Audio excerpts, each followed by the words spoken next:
We should start now. Are you ready? Yes, sir. Recording started. Okay, thank you very much, Habiba. Assalamu alaikum. Good morning, good afternoon, and good evening to all the NSTIC family members who are here today. Today is a great event for us as an institution because you already know that last week we had a session for two steps, and number one was how to link your NSTIC email address with the Gmail.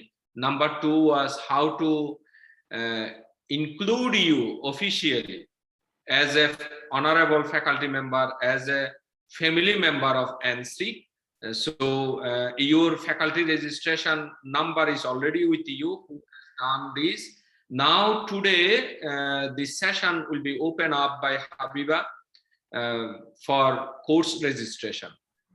If you are not completing your two previous steps, linking your linking your NSTIC email address with Gmail. Number two, your application, online application for becoming a professor or a faculty member, and you should receive your faculty number. However, if you are not completing this, you will not be able to practice while Habiba will give the demo session, and you just go through it in your own time, complete this section 1 or session 1 and session 2, and then you will be able to upload or register your course in the system. And again, these layers of steps has been created because of our own interest, nothing to do with the NSTIC as an institution. Because with these layers of security and the steps, we wanted to safeguard our information, we wanted to safeguard our financial statement, we wanted to safeguard our all information. That is the reason these are the layers of security measures that has been in place through the dynamic website. And now I welcome Ms. Habiba to start the demo session. Thank you very much. Assalamu alaikum. Good morning, good afternoon, and good evening. I welcome you all to the demo session for course registration. If you're all good, I'm going to start the course registration now. So the most important thing that you need to keep your mics muted. Okay. So the most important thing for us is you need to go to our website, which is www.nstric.ca. And you need to log in using your credentials, the one that you have used for your faculty registration. Type in your password that you set when you were signing up for the faculty registration. And then you see this tab, course registration. So you click on course registration.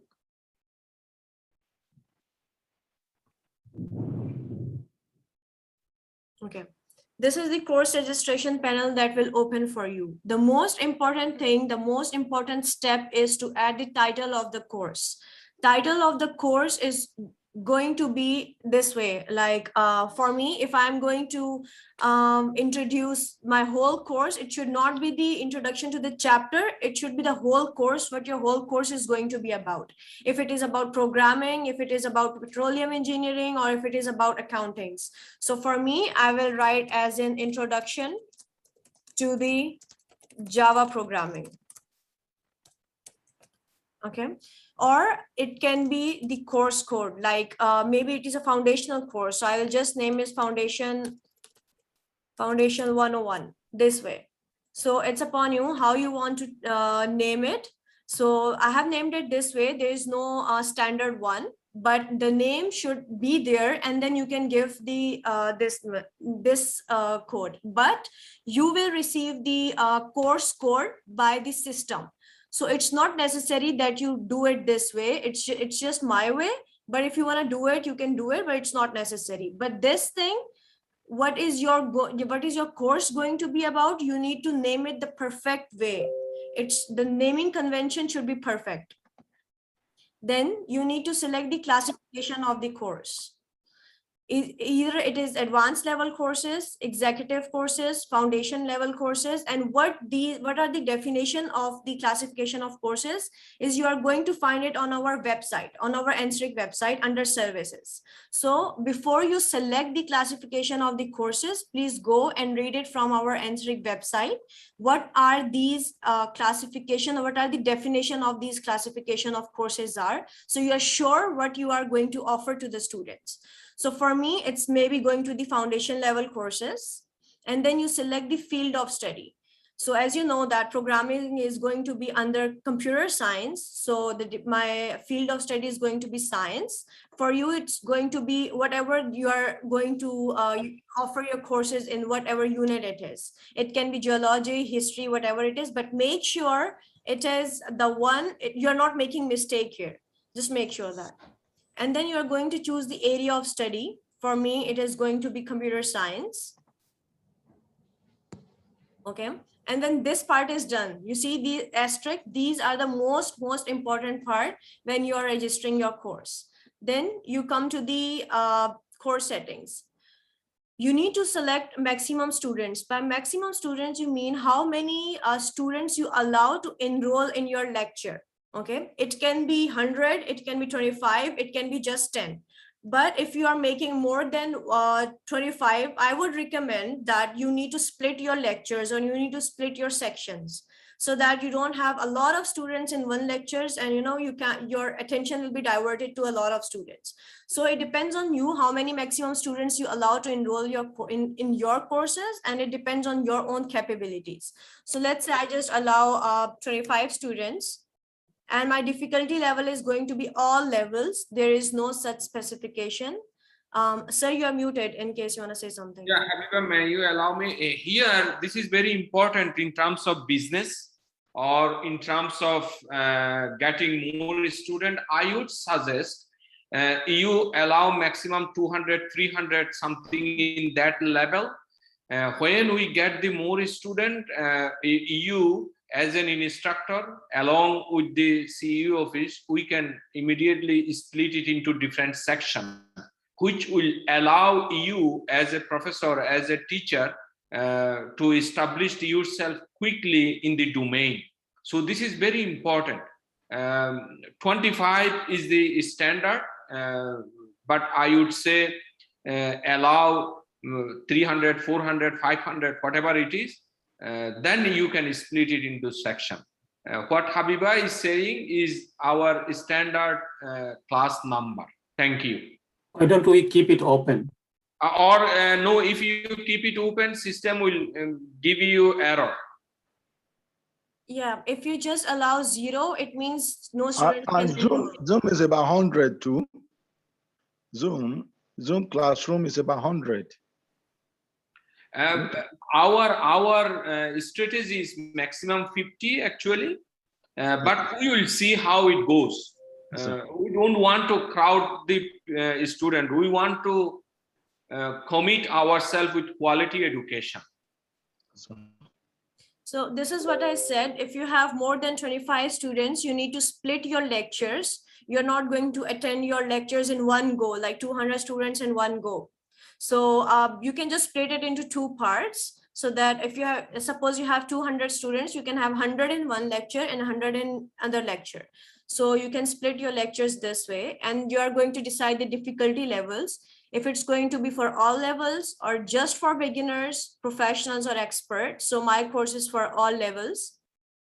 And then course type. If you are choosing paid, you need to give the course price. So you don't need to write any symbol. It will be in dollars automatically. So you just need to write the course price. So let's say I'm giving it 300. So I'll just write it 300. I'm not putting any symbol or anything. And it will depend on you what course price you are going to give for your own course. So for me, I'm just giving 300. It can be 50. It can be 200. It can be 500, 1000. It depends on you. And if Yes, sir, please. Habiba, sorry to interrupt here. As a faculty, as a teacher, you need to understand one thing very clearly. This is an online institution. This is an online business. So as a faculty, I have an expectation of my course, but that expectation cannot exceed the market price. So as an instructor, you need to do some research when you put the price. What the CEO office will do with our market analyst, the quoted price that you gave, we will look at it and we will adjust it. Let's say your course is in a regular price, 3 credit hour course, let's say you is $500. You put $1,000. So what will happen? No student will register the course because it is so costly. On the other hand, so it is becoming a threat for the institution, and it is backfiring me as an instructor because I would be ending up with no student. On the other hand, this $500 course, if I put, let's say, $100, so which is 4 times or 5 times less than the market price, what will happen? As an institution, we are losing money, and as an instructor, you are depriving yourself for having low, tuition fee for the course. So we should have a competitive number, and that number, because you are the subject area expert, and we have full trust on you as an instructor. So in such case, we would advise you to do, let's say, if you spend half an hour, I think it would be enough for you to get an idea what should be the tuition fee of the course or courses. And you do this practice, next time you will see it would be automatic for you. You already know the market price of your courses in your subject area. And then we will take care of it after your put or after putting your price here. Thank you. Yes, I think the price is going to be in Canadian dollar, not No, it is in US dollar. US dollar. Okay, thank you, sir. By default, it is in US dollar. Yes, sir. Okay, so if you are not going to make your course paid, so you just click on free and then you don't need to do anything here. And then moving on to course builder, you need to now add your course or chapter module. You can do this step later, not necessarily you are going to do it when you are going to register your course. No, you can keep building your course as you go along. It's not necessary that you do it in the first step. So you can either just skip it here or you can add it, no problem. If you add it, that's good, because when we are going to approve your course or when we are going to review your course, we will have a good picture of how you are going to offer your courses. So what are the contents of your courses? So it is advisable that you do it at this step, but if you do not have the content ready yet, no problem, you can do it later on. So you click on add course chapter module. So you name your chapter. So let's say chapter 1, and I name it algorithms. Okay.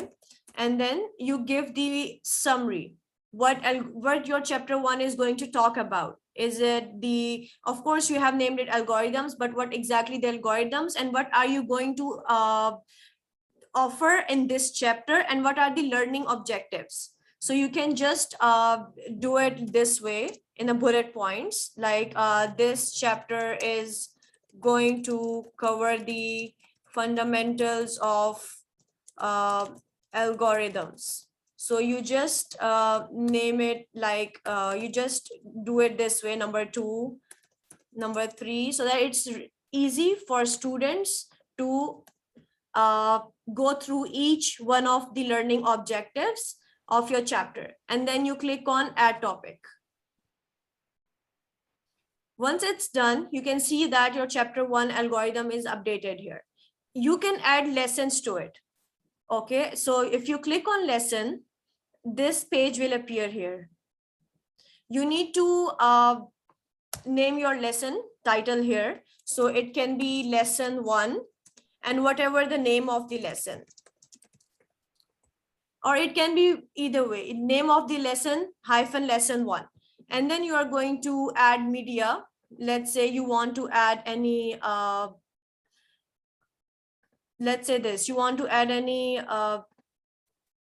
media to your course. Let's say it can be PowerPoint presentation, it can be PDF, it can be Word document, whatever media that you want to add here, you just do add media. And then you select the video source if you have any. If you have prepared a video for this chapter or for this lesson, so you just go here and you select the video source. Is it the YouTube link? If it is the YouTube link, you select YouTube and then you paste the YouTube URL here. In case I'm fast, let me repeat. If you want to add lesson, first you need to add the lesson title. And then any media that you want to add to the lesson. It can be PDF, Word document, PowerPoint presentation, picture, video. You can go to add media and then you can select it.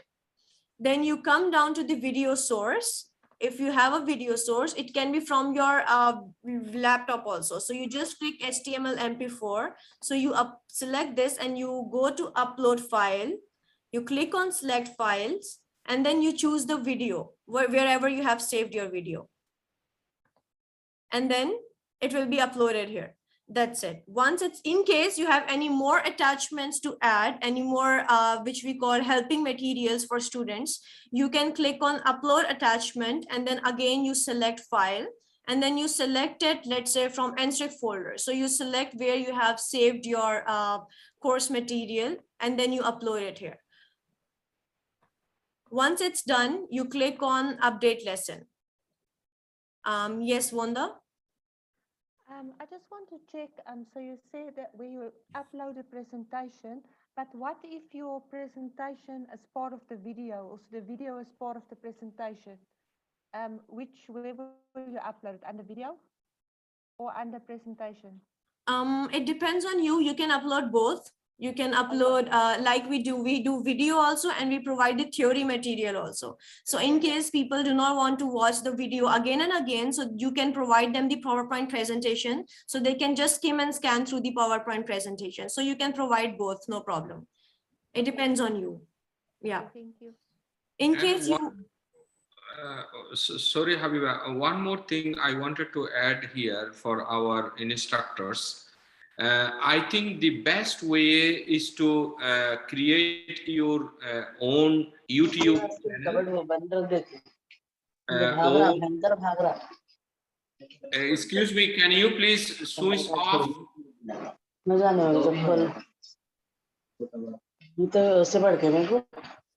Who is this? So you can mute them. Yeah, I am looking for. Excuse me, can you please mute? Everyone should mute themselves. Otherwise, I will force to, mute you. Please. Sir, I honor muted the. them. Okay. So what you do? The best thing is you create your own YouTube channel, and if you can't do it, let us take help from ourselves. So then you put your all video clip in private mode so that nobody can reach out to your video clips, and you make free of your computer space. All of your video clip will be stored in private mode in your YouTube channel, and then you can use the link here instead of taking it from your laptop or from your computer. And this is how a student will have the access to your lecture video clip. Thank you. Thank you so much, sir. So again, this part you can edit later. It's not necessarily that you do it now. You can also add quizzes to your each lesson. So let's say you have already delivered lesson 1 and you want to test people that if they have actually got the learning objective of your lesson 1, you can add quizzes here. So how you do it, you type your quiz title here. Let's say I type what is algorithm. Okay, in case you want to give any description to your question of, or your question is bit misunderstanding, or you think that people can get confused, you can give the description of your question here. If the question is pretty simple, like what is algorithm, and it has only one answer, so you just go and you save and then you go next. Then you add question. You see this? I hope my screen is visible. Do I need to zoom it in? Better little bit zoom. Is it fine now?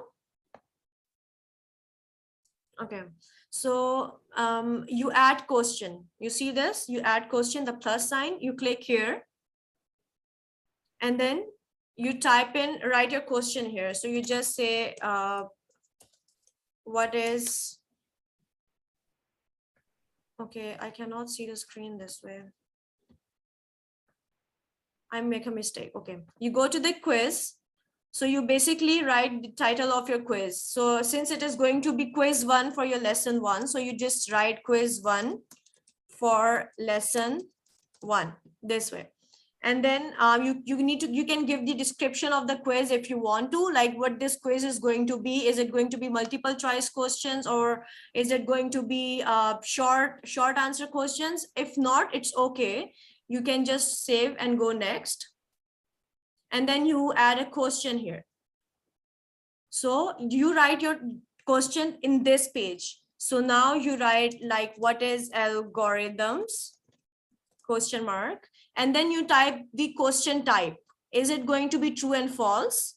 If it is going to be true and false, then your questions should be in a way that it can be answered in either true or false. So make sure the question that you are typing is according to the question type that you are going to choose.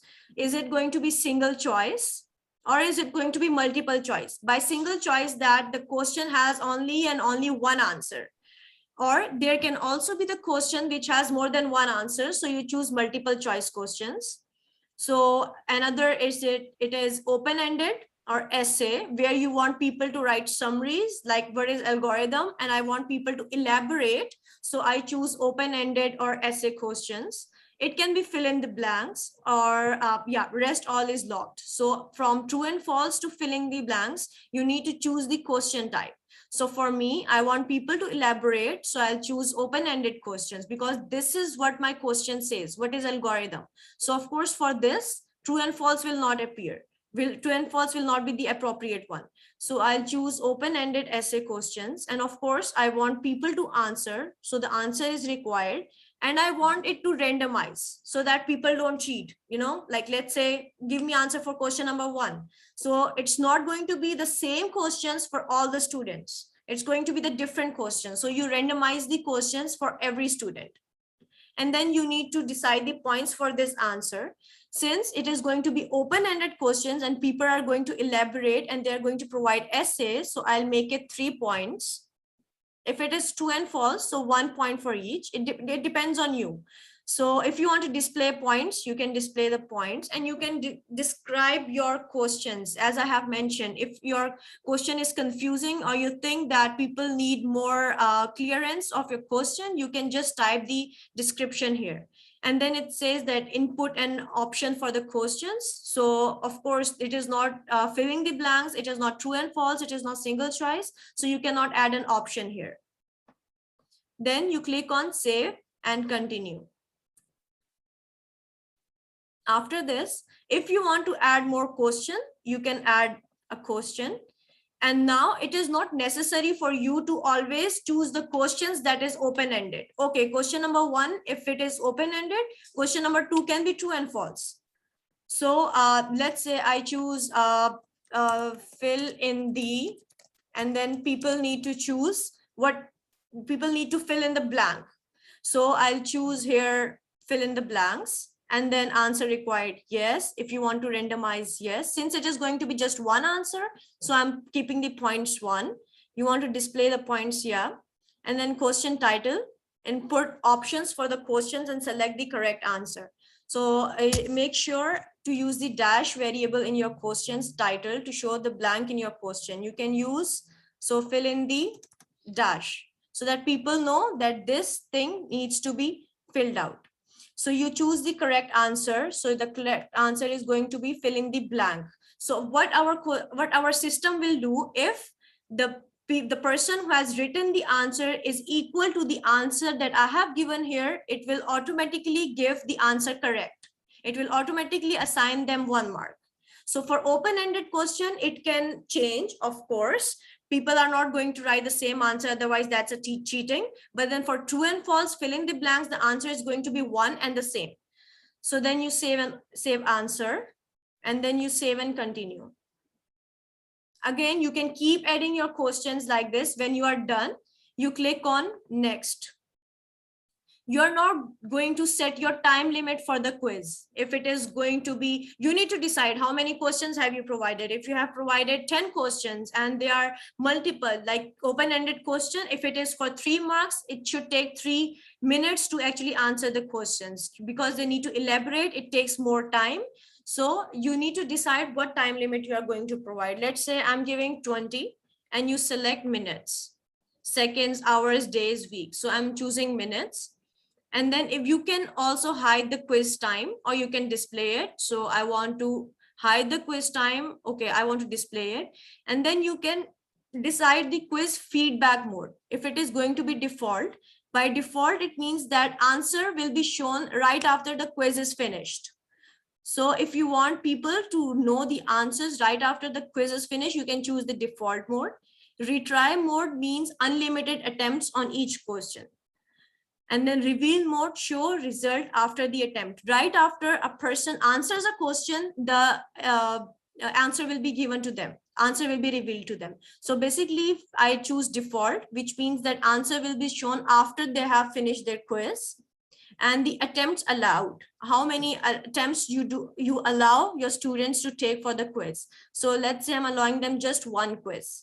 Just 1 quiz. If they pass it, they pass it. And then passing grade, you need to decide. It can be 50, 60, 70, 80, 90. It's according to your grading system. If this quiz is just for 5%, then you need to decide how many, what is the passing grade. So for me, I'm giving them 50% is the passing grade.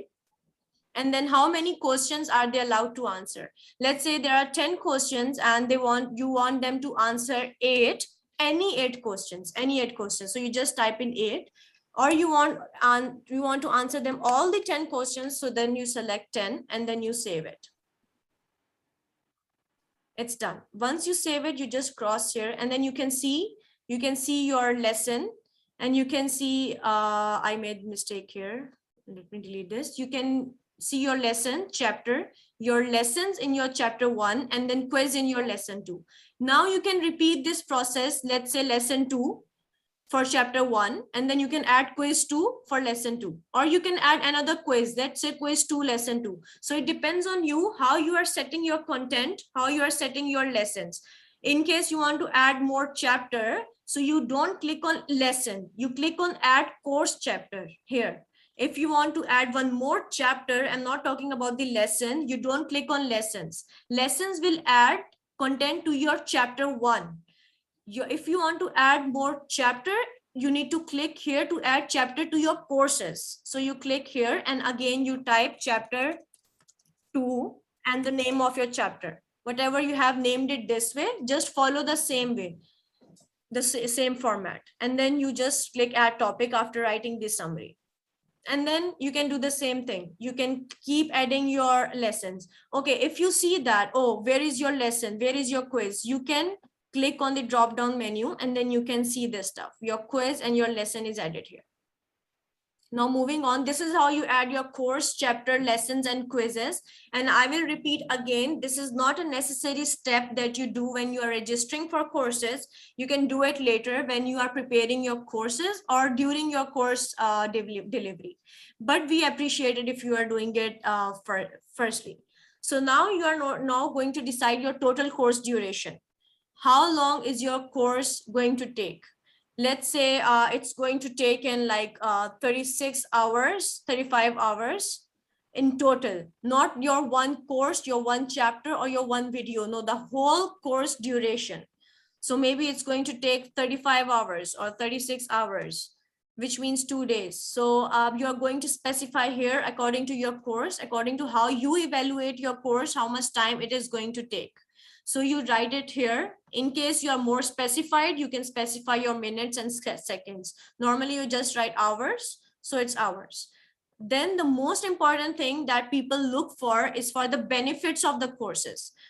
How people or how students are going to get benefited from your course. So you need to list out the benefits of the course, one per line. When they are going to complete their course, when they have completed the course, what are they going to achieve and what are the benefits of the course that you're offering.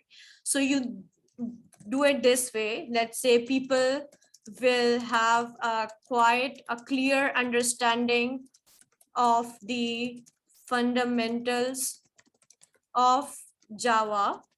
Number 2, they will be able to construct a web application using Java. So you need to specify it this way, that what are they going to achieve at the end of the course? What are the benefits of the course? So you do it this way, bulleted wise. And then when you come down, you need to mention prerequisites or co-requisites. By what we mean is that if in order to take your course, student must need to take a foundational course. Let's say my course is already foundational, and if I am going to give another course which is advanced Java, my course requisite is going to be that people must have taken the foundational course of Java, then they can take the advanced courses. So if you are already offering an advanced courses and you have given a foundational course before, you need to be sure that you are going to give them the prerequisites if there is any. So for me, in case you have prerequisite, you mention it here. Let's say foundation of Java must be completed, or any other course core requisites. If there is no core requisites that needs to be completed, so you write no prerequisites needed. That's it. If there is no prerequisite needed. And then you are going to specify the targeted audiences. If it is just for computer science students, or if it is going to for all the people, so you need to write all candidates, all students, no specification. If you are going to target a specific audience, then you need to mention here like only for IT students. So you need to mention your targeted audiences one by one in bulleted points. If no, then you can write no specific targeted audiences. That's it. And then type of course materials that you are going to provide. Either you are going to provide the video clips, or you're going to provide the PDFs. Whatever course materials you are going to provide, you need to list out here. Let's say starting from PDFs. Then number 2, you are going to provide them PPTs. There is going to be videos. There is going to be Word document. So you need to provide whatever a course material you are using. It can be online source, it can be a YouTube link. So you need to specify here. What are the course material, types of course materials you are going to provide to the students? Next, you are going to upload your 4-minute professional video clip, which is an introductory video clip for your course. Let's say for my introduction to Java, I will prepare a 3-minute or 4-minute video clip where I will describe what are the things that I'm going to cover in my course, and all the specific things that you are going to cover in your courses. You need to give it in 4-minute professional video clip, and then you need to choose the source. If you're going to upload your video clip on your YouTube channel, so you select YouTube and you paste the YouTube URL here. If you are just going to upload it from your personal computer, you select HTML5 and then you select upload video. You come to the upload files, you select file, and you go to where you have saved your video. You just go to that specific folder and select the video. And there are other sources also from where you can get it, like external URL. It can be that you have posted in, let's say, GitHub. So you just select the GitHub URL and paste it here so that people can select that URL and go and watch your video there. Once it is done, you can add more faculty to your courses. Let's say that you are available for lecture 1, but you want me to give lecture 2 of your course. So you can add more faculty by clicking here, add more faculty option, and register faculty email address. Let's say in my course, I want sir to assist me. So I will write ceo@nstec.ca, add faculty. And then it will be added here, Muhammad Inamul Hussain. Since sir is already registered on the site, it will automatically detect that the faculty is registered. This is why it is most important that you have all the people have done faculty registration. In case you are absent, you are not able to take lecture 1, you can give that responsibility to the instructor too. Let's say I was sick today, I could have given demo session to sir, but sir was not able to do it. So this is the benefit. So once it is done, sir will receive an email saying that the instructor, you have been added to so and so unit, and then sir will be notified that he has been added and he has been requested to get added in this course. Once it is done, you have added the course, you need to go and cross-check again that you have filled in these. If you have not filled in these, you will not be able to proceed. And then you just need to cross-check everything. Okay, what is there in the chat? Okay. Once it is done, then you click on publish. Once you click on publish, you submit it for review. That's it. Your work is now done here. Your course is now submitted to our system and it will be now sent to our course quality control director. They will look through your course. If they need to make, if they want you to make any changes to your course, they will reject your course with a reason and you will receive a reason. You can come again here and then you can make the necessary changes. You can come again anytime to your course registration portal and make changes, and then you can submit it for review. And once we approve it, let me approve it from my side. I'll stop share. Sorry, your laptop may die. Yeah, just 1 second. I'll be back.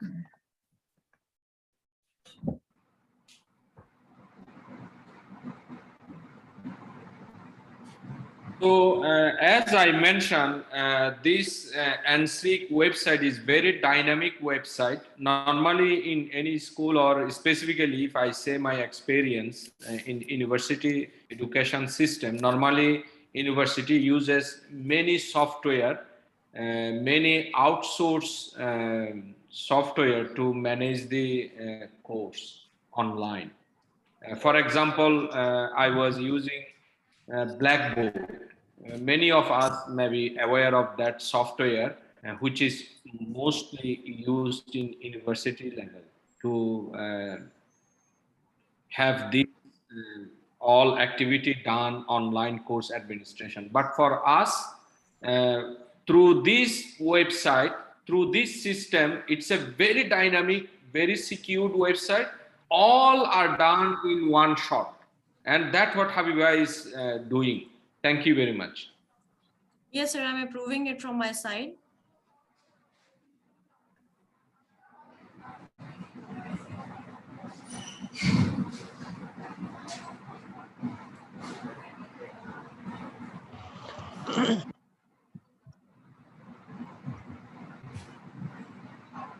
Please keep your question at the end. And please do not unmute yourself.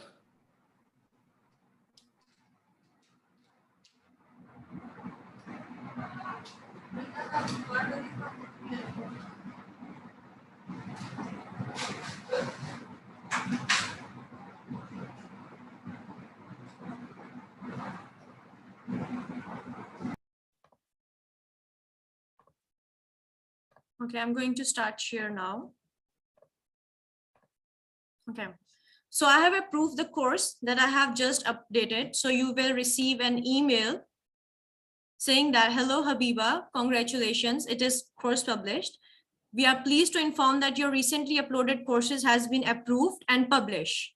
Your published course information are given below. The course title, which is Introduction to the Java Programming. The course code. This is the course code that I was talking about. It is not necessary for you to give this course code, as our system is going to automatically generate a course code for you. So this course code is NSRIC. Science is the unit that I have chosen. This is computer science is the area. This is the classification. F means foundational course. So F, when you see F or you say A is advanced level. So this is the classification of the course. CO means course, which is the first two initials of the course, which is COURSE. So it's CO, and the unique number that will be generated. And it is never going to be the same. It is never going to clash with the other courses. Like we have FEN number, which is faculty employment number. The same way we have the course code. Whenever someone or me or anyone, we put this course in our system, we will know the whole information about your course. So this is why we have the unique course code number that is generated, and the NSRIC online portal link.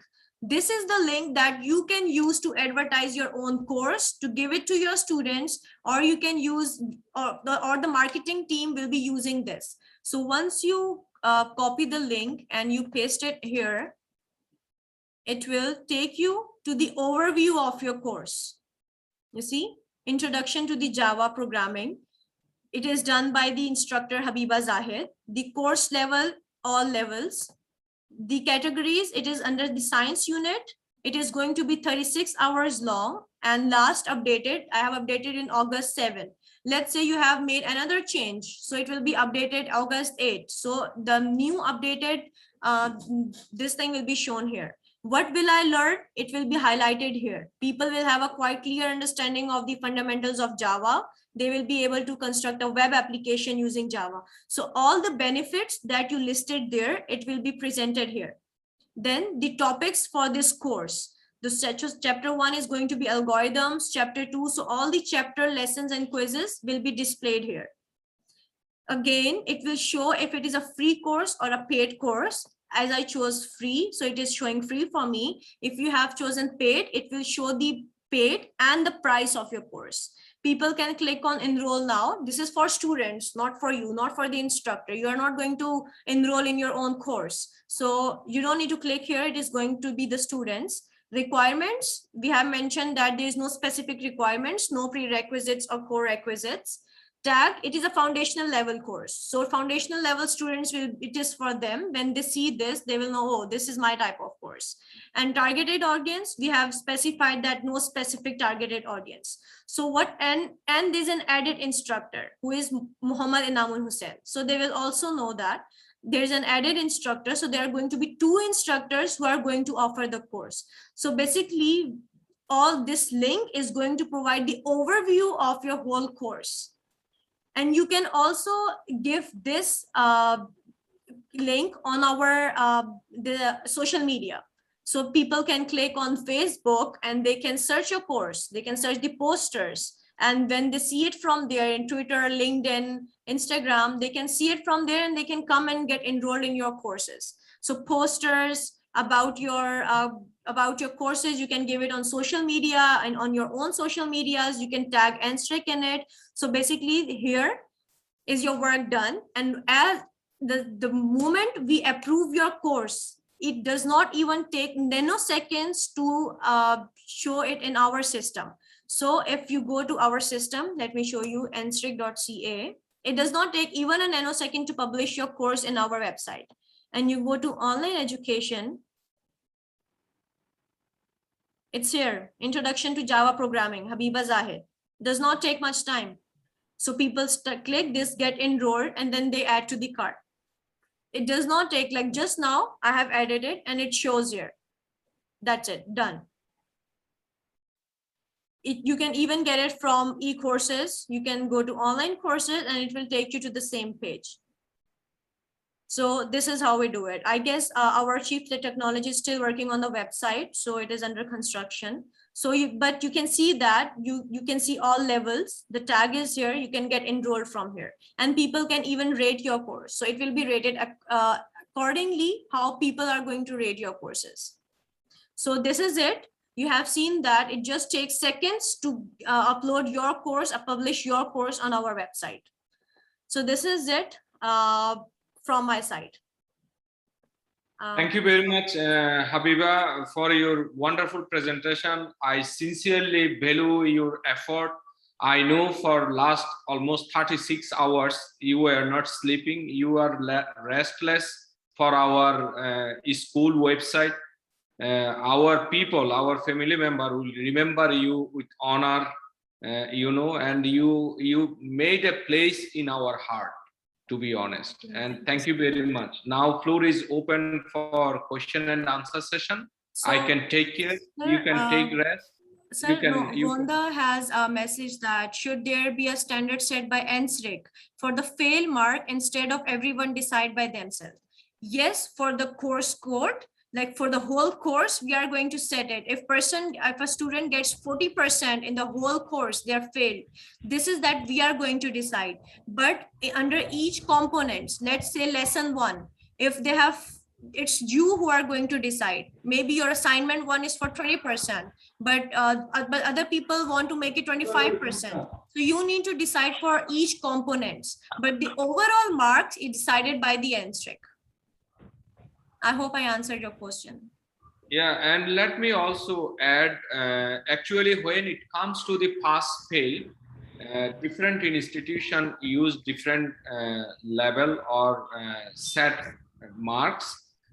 For us, I think it is 50% or 60%. I'm sorry, I forgot. It is already given in the course outline. So you should follow that one. And however, as an instructor, you have every degree of freedom to make it adjustable. Let's say for us, we made it 60%. If your course is very difficult, it cannot reach to that level, you can reduce the bar. There is no harm, but it should be justified.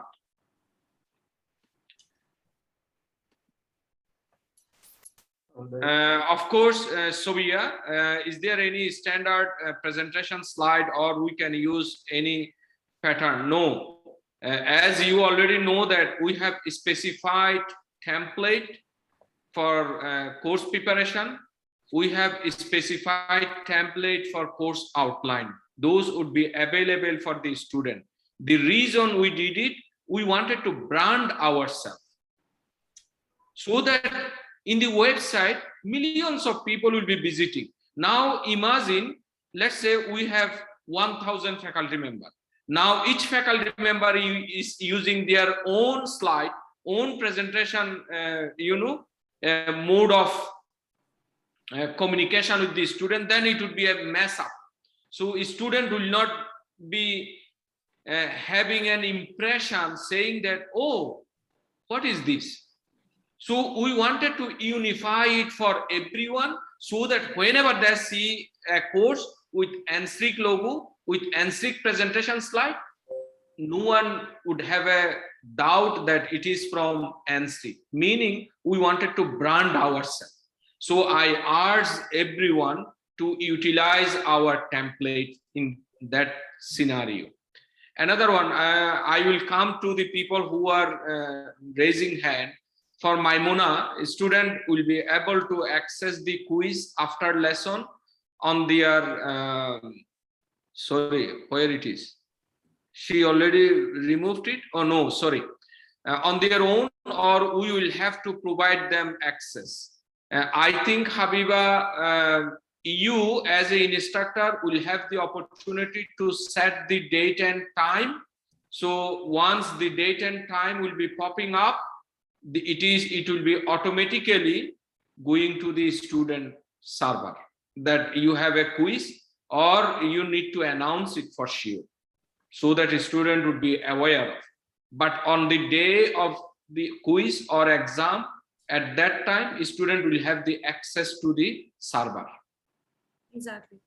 Okay, so And then, Khulud question that should all courses be in English, but I want to target Arab audience. So under targeted audience, you mentioned that this is for Arabs only.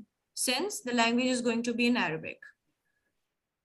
So you have an option in our website, like I have shown, targeted audience, and under targeted audiences in bullet points, you mentioned that this course is going to be in Arabic. So this is only for Arab peoples who understand the Arabic language. So you mention it under targeted audiences. Professor Sohail has a question. Can you please address his question? I think we need to have him special attention. Yes, I want to ask a question. Today I have done a lot of work over it and uploaded a lot of things. One thing I was facing the problem, there's an area of study and there's a lot of, there's no option is given over there and there's a asterisk over there. So without completion of the area of study, I can't upload it and register the course. So I have also taken out the screenshot and forwarded to the Ms. Habiba to see and what is the problem inside it. Okay, so Mr. Suhail, actually, I tried to do my course registration last night after your email, and I could not even do that. So I have sent it to our chief technologist, and this is why I was able to do it now. So he has rectified the error. Now you can go and select your area and publish it. Thank you very much. Thank you. For Ambreen Atisha, Dr. Ambreen Atisha, for academic courses, definitely we should arrange final exam and midterm exam or term exam. But for professional courses or non-academic courses, it's up to the instructor whether he or she is going to organize exams. I think I answered your question. I address to Habiba. May I talk to? Habiba, thank you very much for your thought-provoking presentation, as Dr. Imam said. I've got just a little question and all that. You are very energetic, I believe in all that anyway. So my question is, because Lahore is packed, unfortunately, there's no traffic blocker, and I joined 15 minutes ago. I missed this important session, I missed it, right? If the recording will be available for all that? Yes, for sure. Recording will be available to you. Yeah. And I wanted to say, Mr. Ahmed, I have seen your course. Alhamdulillah, I have received it. We need to send your course for the course quality check. And once it is done, you will get an approval message from our side. So my course which I sent to you was just, it was not really in a proper shape. I will add every chapter. I will write summary of every chapter, but that I'll do in a later stage. But just I send it to you to get your opinion whether it's an appropriate or not. As you said, it's quite encouraging. So let's wait for the response from your side and then see what happens. Yeah, no problem. Number you two, can edit if I write is a paid $400 or $800. So how can I know and all that the student will enroll? Because actually, unfortunately, I told you that I joined quite late. Did you tell? Did you? So, yeah, sir, can you brief his question? But number one, Dr. Enam. Number one is that I write it down. One of my courses, broadcast journalism, right, is $400. Yeah. And for the professional course, which is really a professional course, and I hope that a couple of people are. I received one email from a friend from CNN, Mr. Morik Sasuna. So I told him about your NESRIC and all that, and he was very happy to know. And he will try to induct some guys into my course because I'm teaching over there as well. So could you suggest me for professional course, how much money should I write it on for the paid course? This is a very good question. Normally, academic courses are very competitive, as we understand. But when it comes to the professional courses, what I know, for example, I was giving courses to ONGC, Oil and Gas Corporation India. I was charging over $10,000. So there is no boundary for professional courses. I believe it is open in every.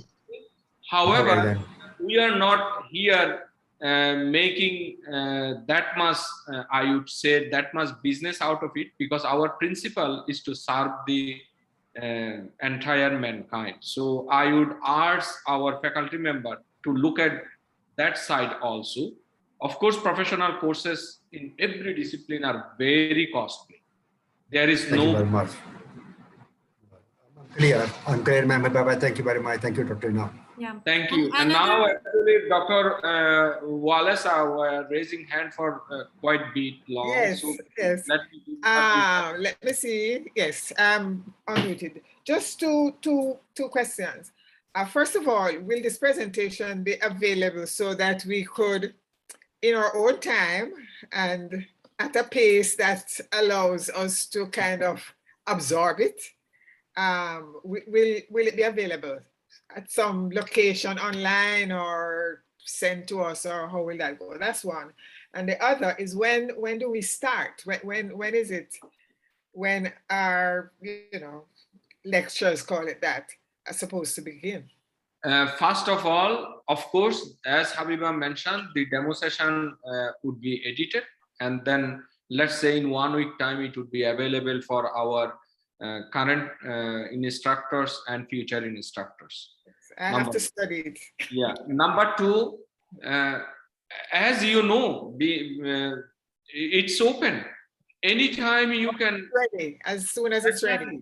As long as your course is ready, today, right now, you can activate yourself the way that Professor Okay. Ahmed did. Yeah. Okay. And another thing, student registration is not yet open. As soon as student registration is open and you start getting students, you start getting email, you can start delivering the lecture courses. But you can publish your course whenever you want to. Okay. And for the video, instruction manual for course registration is already sent. I guess you have already you received it, Dr. Elaine. The instruction manual for course registration is sent, Yes, but but the video will be available in some time, inshallah. I think now, if you are done, Professor Elaine, can we go to the Professor Subhash? yes, Okay, I'm thank you. fine. I'm Professor fine. Subhash Ghosh. And then we will come to the message. Yeah, I have a simple question. Suppose today the course is uploaded, and what is the time given between the starting of the course after completing the registration and the publication of the course? What will be the typical time gap? I think this is a wonderful question. To be honest, we did not decide it yet, but I would say the more time we give, the more students will have the opportunity to register. So let's imagine, though it is not decided yet. Okay, Let's say at least I would say 1 month. 1 minimum. month. Okay, minimum. Okay, that's it. Minimum we should give 1 month. But this morning we had a marketing meeting. I think you were also present there. I think 3-4 months, even 6 months would be way better.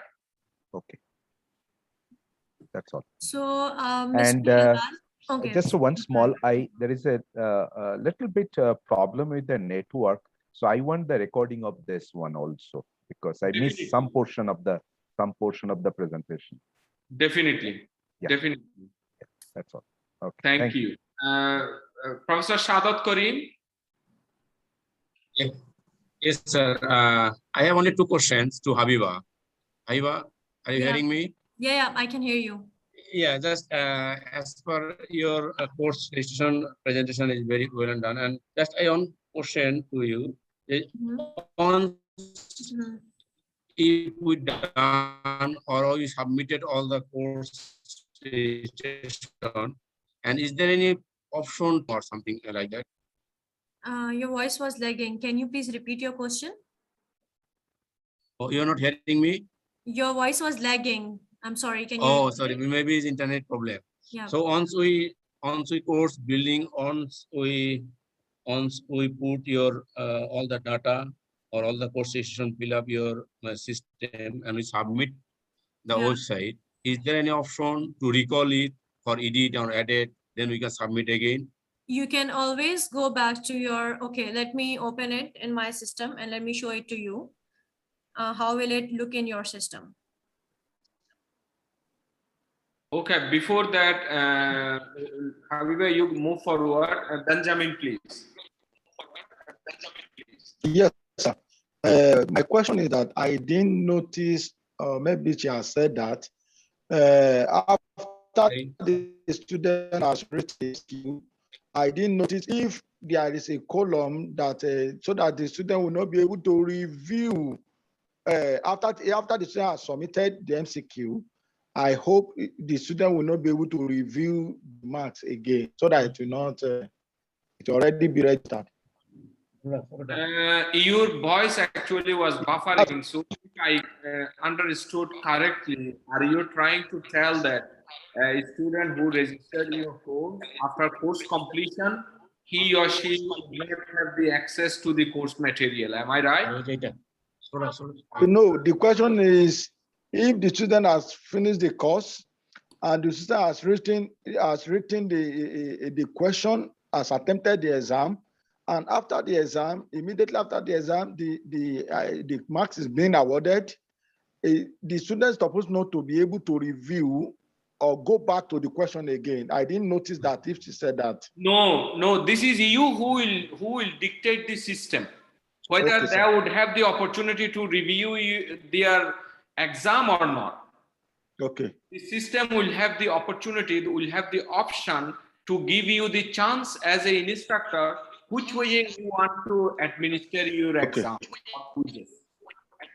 Not in quizzes, I think. It should not be, in fact. Not in fact, it should not be, in fact, when they're going to go to the quizzes, they're not supposed to review the quizzes anyway. Exactly. Exactly. For example, as an instructor, when I take the course, quizzes online, normally it is one click. I do not give the student go back to the quizzes and review it. Asynchronous. It is asynchronous. Yeah, in such case, they will have the opportunity to access the course material and they will review, they will make the corrections. So specifically for quizzes, I would not suggest our instructor to give that opportunity to the student. Yes, Habiba, you can move forward with okay, let me share my screen. So Mr. Shahadat, when you log into your system, like you always do, and you come down, you will see your courses here. Your course name, your course ID, and status published, processing, whatever it is. And in case you want to make any changes, you can just click here. So let me open it in new tab. Okay. Okay, this will show like this. You can go to, where is in my courses? Yeah. You can go here and you see this option edit. Oh, yeah. Yes. So you click on edit. Yeah, I got it now. And then you will be able to edit your course. And once you are done, you are going to submit for review again from here. Okay. Yeah, so you can do it as many times as you want. Okay. And another is, say I am is accounting guy. Yeah. Yeah. Are you hearing me? Yeah, I can hear you. Say, is accounting is a subject. Say there is a 10 books, and 10 books, say 1,000 of chapter, say 1,000,000 of lessons. So what I put here is on book or on lesson or chapter, and is the time is 36 hours. On the what basis I can put the hours? Is a chapter or lessons or books or subjects? Sir, Dr. Inam, please. May I say something? Yes, please. Yeah, but the question is a very interesting question. But in fact, to me, because I'm involved in online teaching in some other university, in that case, normally what we do, we just write it on the book. For instance, suppose a book has 3,000 pages, and they got 300 chapters. So we write it down, the chapter 5 page this, chapter 6 page this, chapter 7 page. So we just need to write it on the page, but we give the book number. For example, my own book, A to Z of Broadcasting by Muhammad Ahmad Sheikh and Christina Webster of the BBC. So we just write down chapter number 7, page number 6, and that book is available on eLibrary. So we just write it on the chapter name and the book name and the page number, and that's it. But I don't know whether I'm clear or not. Habiba will be able to tell you more. But it's okay, but how basis we can put the duration? Course duration, it is very simple, as our guideline says. that you make the course duration based on credit hours. Let's say specifically for academic courses, it's easy. We have a standard in globally, right? Yes, yes. When it comes to the professional courses, training courses, Yes. something like this, apart from academic courses, other Yes. 6 certification of courses. Yes. For those courses, you imagine, let's say you are going to offer a training course, Okay. where you are telling that it might need 2-3 hours. Okay. Now, for 1 credit hour, you need to prepare 12 lecture, 12 hours. So you now back calculate. So for 3 hours, what should be the credit hours? It should be 0.25. 2 5 yes. Right? I got it. That Yes, is sir. how we wanted to standardize the all classified courses into one measurable scale. Measurable. Yes, sir. So that our course quality unit, where Dr. Hiam Hamad is the chair or director, they can measure the course and they can give you the feedback about the course quantity, course quality, about the student, so that you can further improve your course. Yes, sir. We wanted to make it very standard, global standard scale. Okay. I will come to the other people who raised hand. Let me answer the message. Sobia, you are asking that for Cat-12 student, any exam criteria. If we offer the courses based on Ontario curriculum, in Ontario curriculum up to grade 8, there is no exam. However, they do the test. Test and exam are different, by the way. We cannot tell test and exam are same. They test the student, but they do not tell you, you have been awarded 90, you have been awarded 0, you have been awarded 40. That means you are okay, so that they can maintain a standard. So for you, for our Cat-12, of course, we have some criteria, and some of the criteria are under construction. As you know, if you are part of our curriculum committee for Cat-12 unit and NIST unit. If I answered your question, thank you. Dr. Helal, you are asking during the course registration, you set some benefit, something like learning outcome, but after successful registration, if I may correct the spelling, registration benefit did not appear. Actually, it is there. Maybe Habiba was very fast, so that's how you escape it. Of course, course benefit must be there so that a student would be attracted. How? Yes, this is most important. That's why I asked, because I did not see. Yeah, let me show you. So thank you very much, Dr. Halal. What will I learn? This is the benefits that I have noted it out. No, that is not benefit. No, just she gave the example, Professor Halaluddin. Yeah, Yes, sorry, Namal sir, there was another point, benefits, only benefits. The title was benefits. The present title is what will I learn? But okay, at that time, that was benefits. At that time, it was benefits. Yeah, okay, I'll just rename it to benefits. No. Okay, maybe down in the down, you can see the benefits. In the down. Can you show this the is targeted audience? This is guideline. Targeted audience. After that, you can see the benefits in the initial form. This is after successful registration. During the course registration, you can see the benefits. Where is it? I can't see it. What you are showing, that is the after course registration. This is the materials included. Yeah. Yeah. Requirements, but if you go back to the registration, this is after successful registration. Yeah, here you see benefits. I know. Yeah, I get you here. Benefits. Yeah. You can see the benefits. So the benefits of the course is the same as it is in here. What will I learn? I just need to rename it to benefits so that you don't get confused. Okay. Yeah. Because this is very important. This is very important. Yeah. Yeah, Professor Halaluddin, this is very important.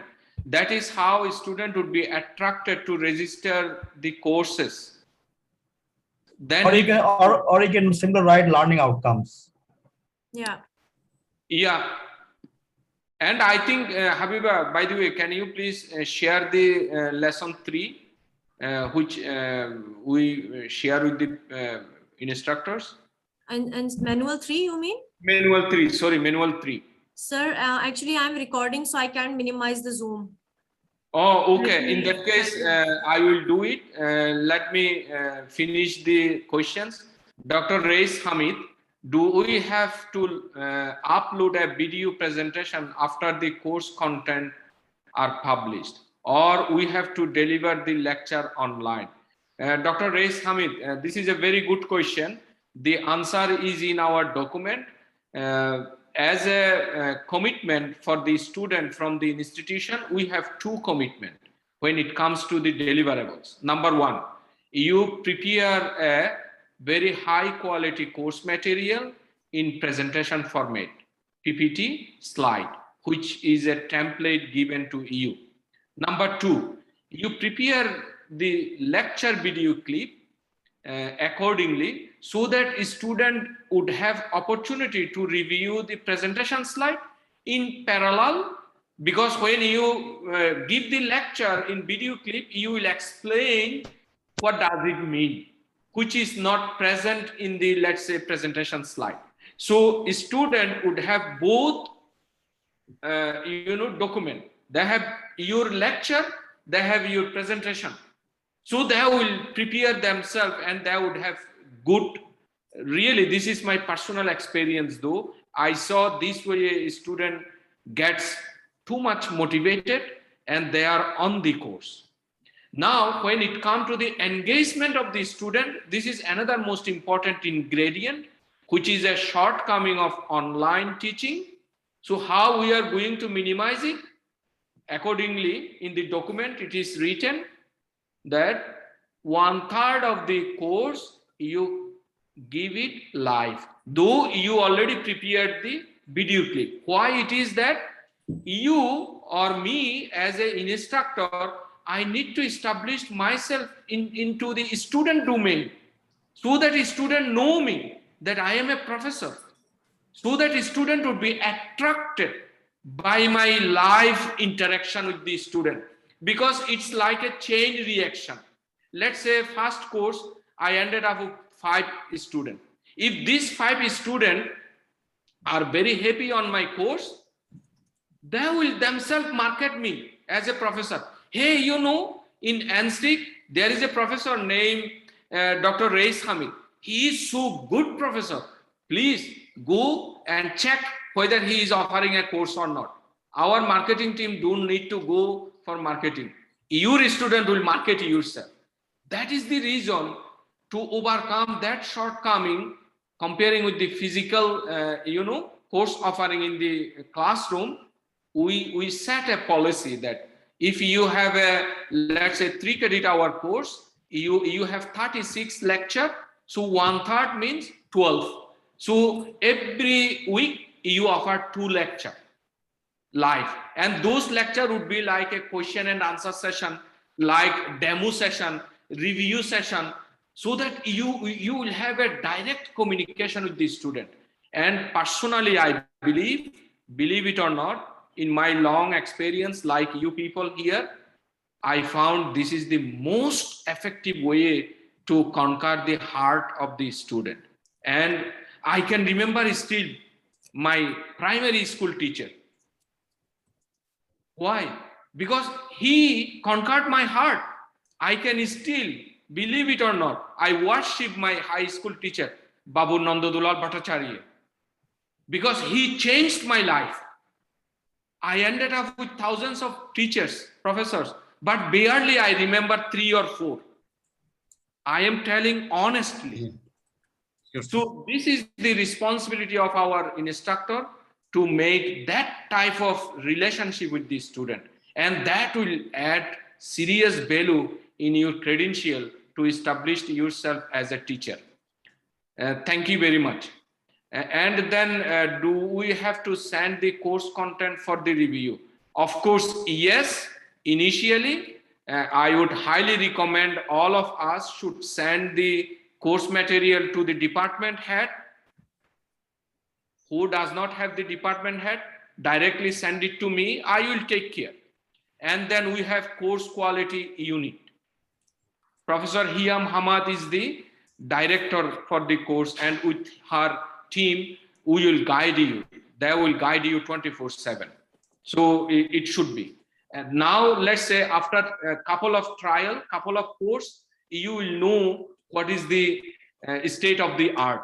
And that's how you will learn, and you don't need to further send your course material to us. But I would highly encourage initially at least 2-3 course you share with us, so that we can maintain, we can train. Already we are trained, but let us learn from each other. Okay. Debashish Ghosh, if I am not I have a few suggestions, sir. Yes, please.